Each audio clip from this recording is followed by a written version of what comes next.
पसमांदा मुस्लिम समाज के राष्ट्रीय अध्यक्ष एवं पूर्व मंत्री अनीस मंसूरी ने कहा है कि 16 वर्षों के लंबे संघर्ष के बाद जब उन्होंने पसमांदा मुसलमानों की समस्याओं को लेकर देश में जन आंदोलन खड़ा कर दिया तो जमींदारी सोच रखने वाले राजनीतिक पार्टियों और उन पार्टियों में प्रत्यक्ष और अप्रत्यक्ष रूप से शामिल सरकारी मौलानाओं व नेताओं के पेट में दर्द हो रहा है। उन्होंने आरोप लगाया कि ऐसे लोग पसमांदा आंदोलन को डैमेज करने का काम कर रहे हैं। अनीस मंसूरी 14 अक्टूबर की दोपहर को पसमांदा मुस्लिम समाज द्वारा आयोजित पसमांदा मुस्लिम समाज सम्मेलन एवं प्रेस कॉन्फ्रेंस को रहमत पब्लिक स्कूल जामा मस्जिद चौराहा मुरादाबाद में संबोधित कर रहे थे।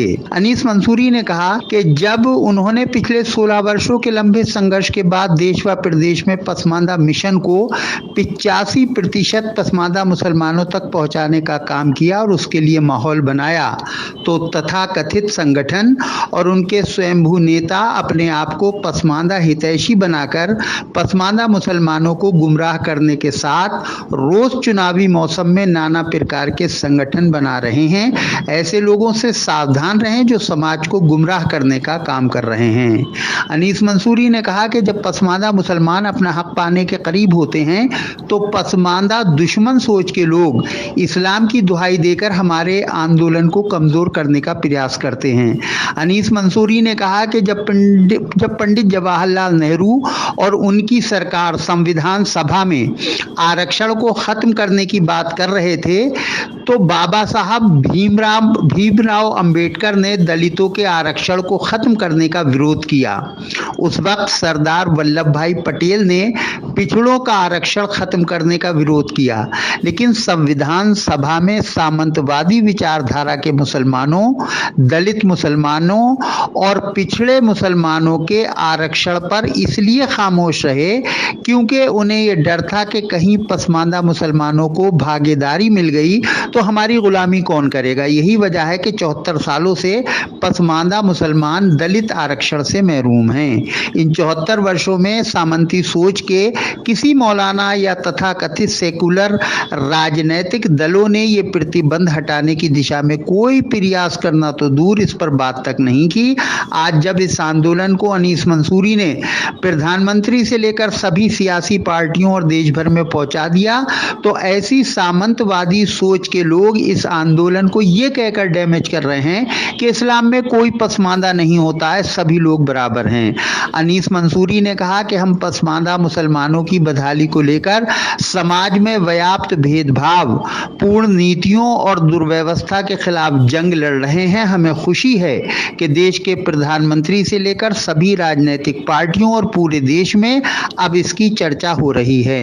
अनीस मंसूरी ने कहा कि वो दिन दूर नहीं जब हमारे इस आंदोलन को कामयाबी हासिल होगी। उन्होंने कहा, देखिए, सबसे पहले कि यहाँ पर फिरासत हुसैन गामा साहब जो घोसी समाज से ताल्लुक़ रखते हैं, हमारे पसमांदा मुस्लिम समाज के वो प्रदेश के सचिव हैं और हमारे पुराने साथियों में हैं, हम लोग मिलकर काम करते हैं।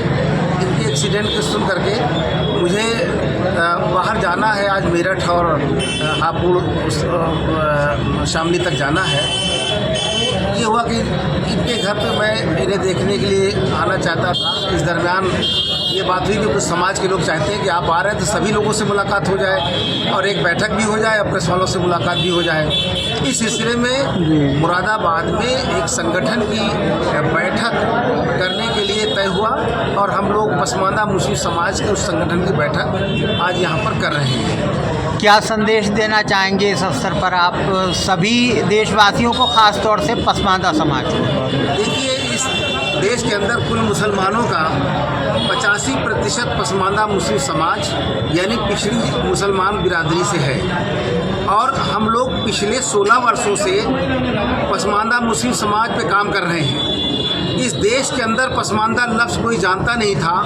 इस देश के अंदर, पूरे भारत के अंदर अगर पसमानदा नाम दिया और पसमानदा संस्थापक बना तो अनीस मंसूरी, जिसने पसमानदा समाज नाम दिया और पसमानदा मुस्लिम समाज के नाम से संगठन बना करके लखनऊ में एक बड़ी रैली किया 2011 में, जिसमें लगभग 1.5-2 लाख आदमी इकट्ठा हुए थे रैली में। उसके बाद राष्ट्रीय स्तर पे 8 प्रदेशों में हम बराबर संगठन के माध्यम से काम करते चले जा रहे हैं। हमारे संगठन का निरंतर दूसरे राज्यों में विस्तार होता जा रहा है। इसलिए हम पसमानदा मुस्लिम समाज के संस्थापक फाउंडर हैं और हम मुरादाबाद में, मेरा पहली बार नहीं, मुरादाबाद में मेरा अनेकों बार आना जाना हुआ और मुरादाबाद सरजमी हमारे लिए बड़ी जरखेज ज़मीन है। जो बात को घुमा रहे हैं, सीधा सीधा जवाब ये दीजिए कि क्या स्टैंड रहेगा मुस्लिम पसमानदा समाज का लोकसभा चुनाव में? देखिए, अभी तो हम लोग समाजवादी पार्टी में हैं। अच्छा, ठीक। इंडिया गठबंधन में है, ठीक, और इंशाल्लाह इंडिया के गठबंधन में ही रहेंगे। सारे देश का पसमानदा मुस्लिम समाज भारतीय जनता पार्टी को खड़ा देखने के लिए एकजुट है। Very good. तो ये बताइए, इंडिया गठबंधन ने आपको कोई आश्वासन दिया है, कोई बात हुई है आपकी या नहीं? देखिए, अभी गठबंधन का जो मसौदा है वो पूरी तरह तैयार हो रहा है और माननीय अखिलेश यादव जी समाजवादी पार्टी के राष्ट्रीय मतलब ये कहें कि अभी आपने कोई निर्णय लिया नहीं है? नहीं, निर्णय हमारा अभी तक निर्णय यही है कि हम गठबंधन को सपोर्ट करेंगे। Very good. अगर इसके बात होनी है, अगर पसमानदा मुस्लिम समाज में इंडिया गठबंधन में किसी तरह कोई गुंजाइश है उनकी बात को मानने का और उनकी बात को नहीं मानेंगे तो पसमानदा मुस्लिम समाज ऐन वक्त पर विचार कर सकता है। शुक्रिया। इससे कबल रहमत पब्लिक स्कूल पहुंचने पर अनीस मंसूरी का गुलपोशी करके और नारेबाजी करके पुरजोश इस्तकबाल किया गया। इस्तकबालिया प्रोग्राम का संचालन जमीयतुल मंसूर के राष्ट्रीय संगठन मंत्री और इस प्रोग्राम के कन्वीनर साजिद हुसैन मंसूरी ने किया। इस अवसर पर फिरासत हुसैन गामा प्रदेश अध्यक्ष घोसी महासभा, हाजी अनवार हुसैन अब्बासी महासचिव अब्बासी वेलफेयर सोसाइटी उत्तर प्रदेश, हाजी मोहम्मद तालिब अंसारी मंडल अध्यक्ष मोमिन अंसार सभा, शाकिर अली रायनी जिला अध्यक्ष सपा मजदूर सभा, डॉक्टर हसन सलमानी पूर्व पार्षद, जमशेद कुरैशी एडवोकेट, जहूर मलिक, तस्लीम पहलवान बंजारा, फहीम मंसूरी अध्यक्ष जैनब वेलफेयर सोसाइटी, जमीयतुल मंसूर के वेस्ट यूपी के अध्यक्ष मोहम्मद नोमान मंसूरी, जिला अध्यक्ष मोहम्मद तस्लीम मंसूरी, जिला महासचिव वसीम मंसूरी एडवोकेट, हाजी समीउल्लाह मंसूरी, कारी जाकिर अंसारी, नाजिम मुनीर, महबूब आलम अंसारी, अशरफ पहलवान, सरपंच घोसी महासभा, अरहम अली अंसारी, अनवर वारसी सैफी, शकील मंसूरी चांदपुर, शावेज मंसूरी, मुदस्सिर इस्लाम, शुएब इदरीस सैफी, जफर अली इकबाल मुरादाबादी, रोबिन मंसूरी, फैजान मंसूरी, सलमान मंसूरी, शाहरुख मंसूरी, आशू मंसूरी, जुहैब मंसूरी, मुनीर आलम मंसूरी, नाजिर मंसूरी, निज़ाम हुसैन पम्मा तथा जनपद मुरादाबाद के साथ साथ बिजनौर, अमरोहा, रामपुर, संभल आदि सहित कई जनपदों के लोग उपस्थित रहे। अंत में मौलाना इलियास मंसूरी कार्यालय सचिव पसमानदा मुस्लिम समाज ने सबका शुक्रिया अदा किया।